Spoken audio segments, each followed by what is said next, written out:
always from the heart of the city, and now on demand 24/7 on the CHFI website. This is the soundtrack to some more revelations. And I'm Don Jackson, around the world on the internet. I made a pilgrimage to find God. I listened for his voice at holy tombs, searched for the print of his immortal feet in dust of broken altars, yet turned back with empty heart.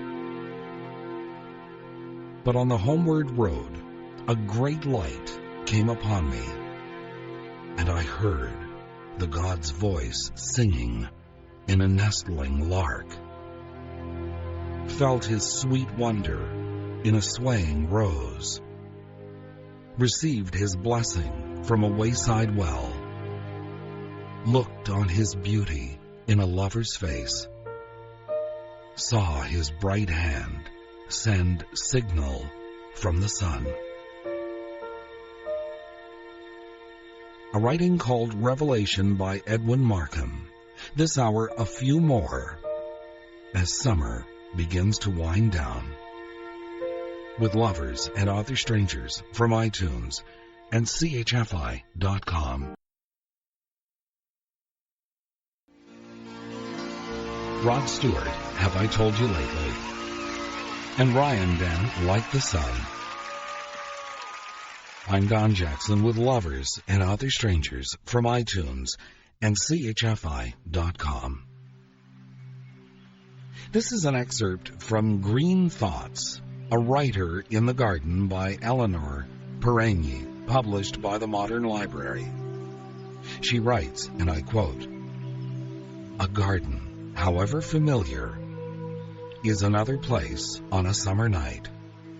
And I don't mean those changes wrought by stage designers with moonlight and veils, nothing operatic.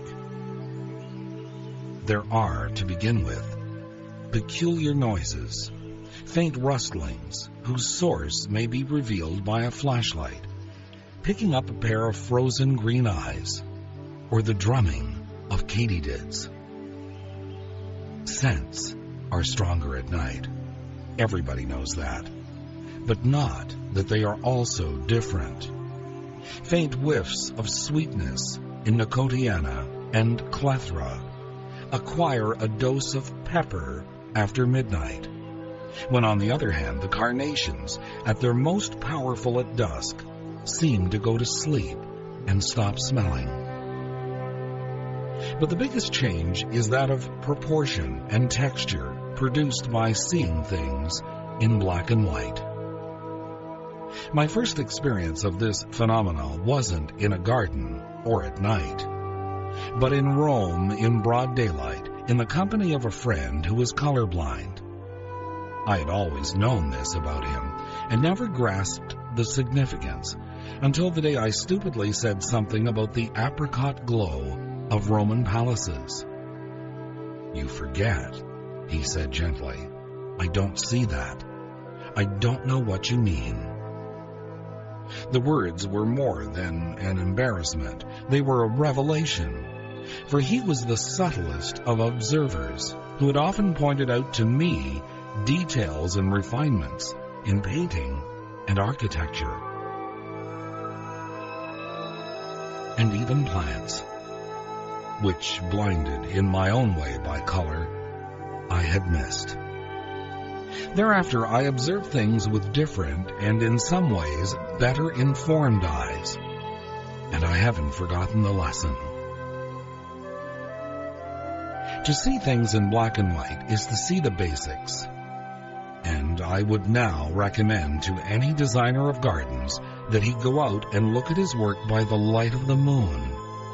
He may well see that a certain bush is too large for the space it occupies, another too small, that the placement of a flower bed needs adjusting. Above all, he will be more conscious of the importance of form. Strolling among the ruins on the Palatine, my colorblind friend had again and again identified the wild flowers growing there by their shapes, pointing out to me especially the beauty of the acanthus, so loved by the Greeks that they made it the capital of the Corinthian order, and reminding me that Pliny made beds of acanthus alone, not for the flowers, but for the leaves. The Impressionists saw nature as colors swimming in light, but in most of the world's great gardens, color has counted for very little. Masses of brilliant shrubs and flowers are a modern idea, and not necessarily a good one. Subtract the color from a garden, and it can prove to be an ill-planned scramble. One way to find out is to walk around it on a summer night, but not, please, with the aid of floodlights. No matter how skillfully carried out, I abhor the introduction of electricity into a garden. Lighted pools, false dawns among the shrubs, are to me both ugly and vulgar. The Parthenon bathed in lavender is a horrid sight. A path or driveway may need to be discreetly lighted to keep people away from breaking their necks, and hurricane lamps on a terrace where one is dining are more than permissible. I love an old-fashioned Japanese paper lantern stuck with a candle and hung in a tree like a moon. A spotlight trained on a fountain? No. A garden at night should be itself a place at rest, a haven for creatures, and for me too, when I want to lie in the hammock in the dark. Unquote, an excerpt from Green Thoughts, A Writer in the Garden by Eleanor Perenni, published by the Modern Library. This hour, more revelations with Lovers and Other Strangers from iTunes and CHFI.com. Norah Jones and Come Away With Me and Jim Cuddy and Pull Me Through. Lovers and Other Strangers from iTunes and CHFI.com. The beginning of school is just around the corner. My son and daughter don't seem too anxious about that prospect, and I can't say I blame them with the kind of summer we've had this year from the standpoint of the weather. This is a legend that a teacher recounts to his students when they complain about what they have to learn. It's called The Magic Pebbles by John Wayne Schlatter from a second helping of Chicken Soup for the Soul, published in 1995.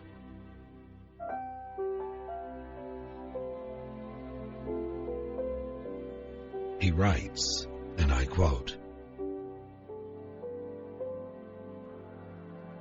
"One night, a group of nomads were preparing to retire for the evening, when suddenly they were surrounded by a great light.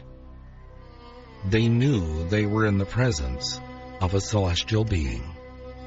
With great anticipation, they awaited a heavenly message of great importance that they knew must be especially for them.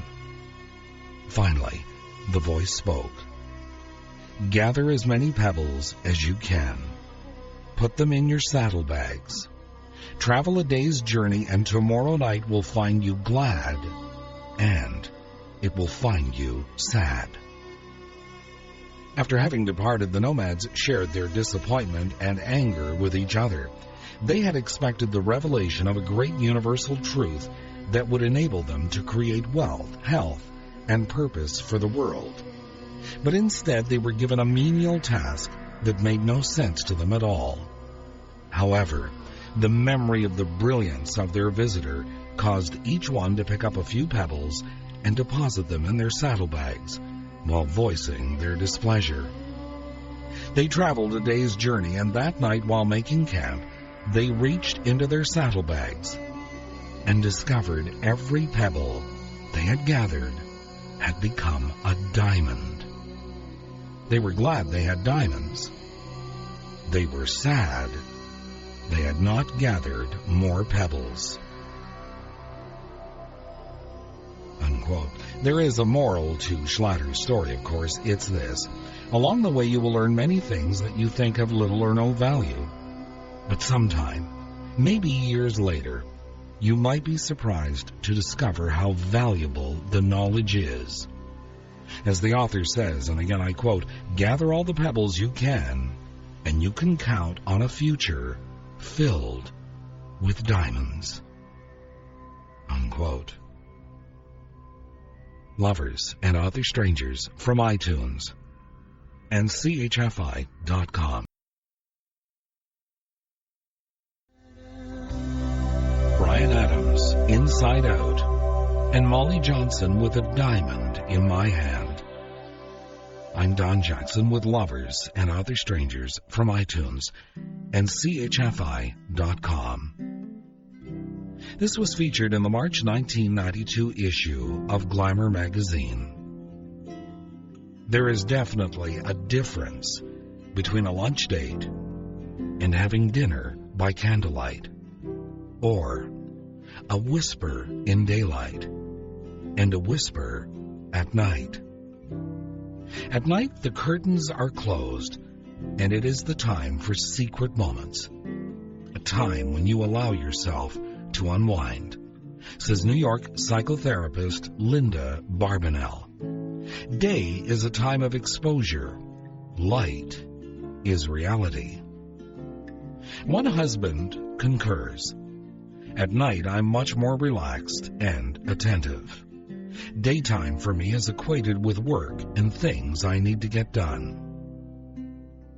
Especially in a new relationship, nighttime's protective cloak seems to foster physical intimacy and personal revelations.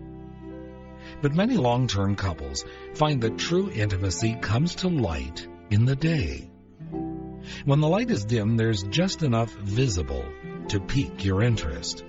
Your imagination runs wild, says one love-struck man. But there's a different kind of intimacy when it's totally light. During the day, you can see peculiarities that no one else sees, and those are the things that I love. Many women agree. Every night before we get into bed, we roll up the shades, says Eve. Being able to see each other's face in the moonlight makes the mood more romantic. Even at the beginning of a relationship, daytime is when you see someone most clearly, says one woman. I have a day test. If I meet a guy at night, even if I like him, I never really decide until I spend time with him during the day. So, while romance will always mean candlelight and moonlit walks, intimacy means facing the light. As one woman puts it, to me, the morning is the best because we look our worst and we still don't care. Unquote. From the March 1992 issue of Glamour magazine. Some revelations for lovers and other strangers from iTunes and CHFI.com.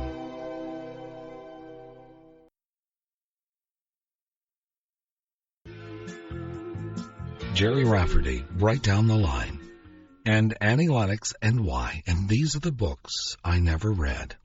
A great end-of-summer book recommendation by the end of the hour, with Lovers and Other Strangers from iTunes and CHFI.com.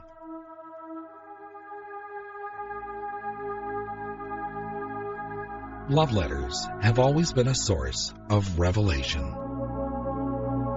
In today's day and age, revelations don't have to wait so long to arrive. Instant messaging, email, text messages have cut the waiting time immeasurably. But there was once a time when you had to be patient.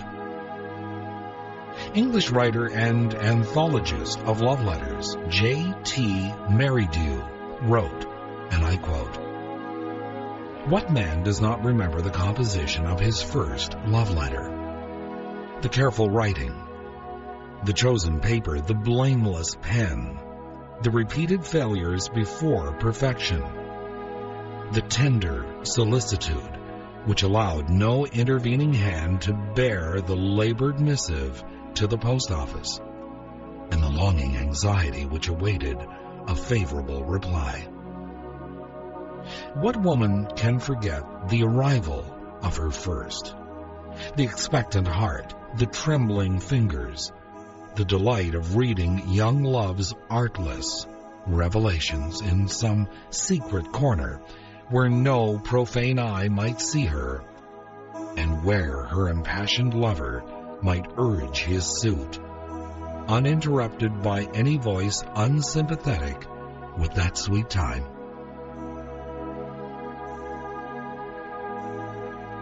Lovers and Other Strangers from iTunes and CHFI.com. Miley Cyrus with The Climb, and Steely Dan and Rikki, Don't Lose That Number. I'm Don Jackson with Lovers and Other Strangers from iTunes and CHFI.com.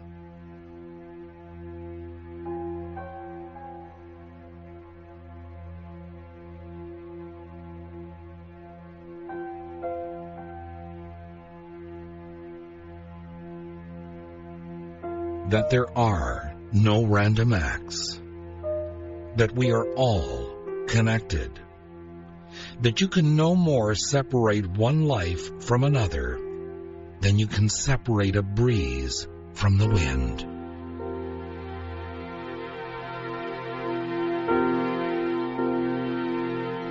Unquote. An excerpt from the #1 New York Times bestseller that was filled with revelations. The 5 People You Meet in Heaven by Mitch Albom, published in 2003 by Hyperion. It was also one of Oprah's picks in her book club, and for obvious reason. We would hope that there'd be at least one person to help us make that transition from this life to the next. Eddie was fortunate that he had 5, and all had a part to play. Again, I quote the Blue Man. It is because the human spirit knows deep down that all lives intersect, that death doesn't just take someone, it misses someone else. And in the small distance between being taken and being missed, lives are changed. Unquote. If you have yet to read the book, there still is some summer left. Lovers and Other Strangers from iTunes and CHFI.com.